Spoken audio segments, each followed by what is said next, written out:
Guys, just 1 second before the video starts, I want to thank you for watching, subscribing, and liking my videos. It's really helping. And just to let you know that down below in the description, you'll see a link to all the tools that I love and use. So if you ever have any questions, check it out. I'm always updating it, so stay tuned.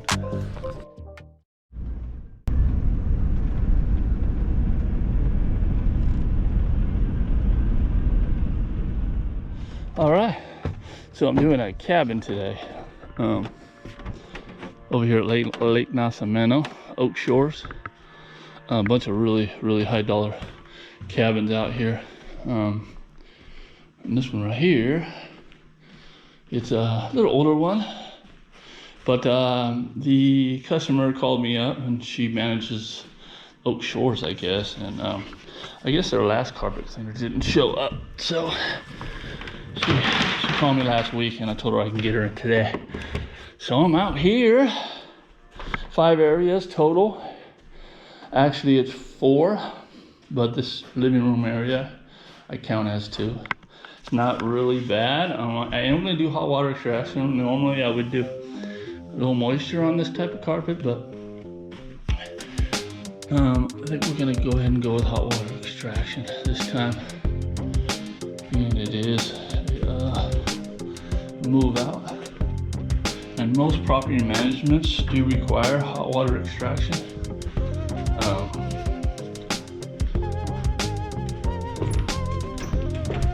It's just the way it is.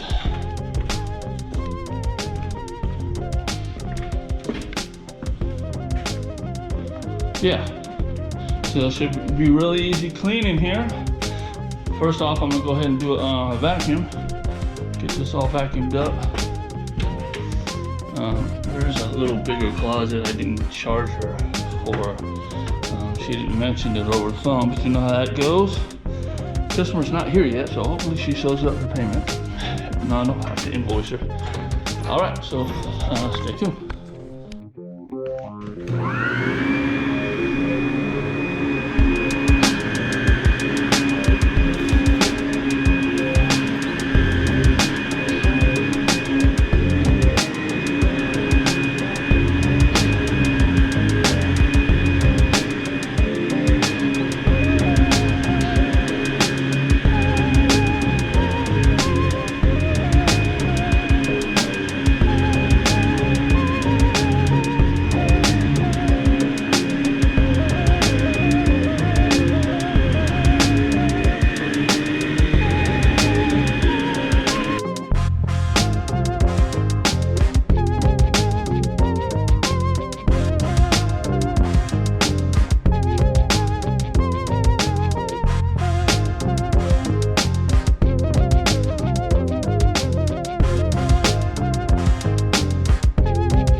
Alright guys, all finished up.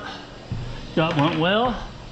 So before I started the job, actually I was getting ready to vacuum, and I texted the customer and asked her if she was going to be here, and she said, well, she doesn't live here anymore, so she wouldn't be here, and she'd pay it over the phone. I'm done. Well, in that situation, guys, if the customer is not there, or is not going to be there, I take payment before I do the job. So I made sure I sent her. It looks good, huh? Nice. I'll leave the fan on the way it dries. And there's look good. And anyway, so I got payment before I started the job, because yes, I have had a time or two where the customer just kind of evaded payment. It wasn't that they weren't happy with it, they just never paid me. They were out of town, so I just kind of took the job on good faith and kept invoicing them. They would never pay. So I didn't let it eat at me. They weren't huge. I think most was like a $200 job. So I just chalked it off, you know, took it as a loss. So no big deal. Things happen. Don't let it eat at you too hard, man. Just keep moving. Don't let that stuff drag you down. But yeah, a good way to prevent that is take payment before you start the job. All right, so I'm gonna wrap it up, and job well done. I gotta go to my next job. It's actually out on the lake area also, but in a different community. So I'm running a little bit late because of all that payment stuff. So thanks for watching. If I don't continue it, you know the routine. Like, subscribe, comment. See you in the next video.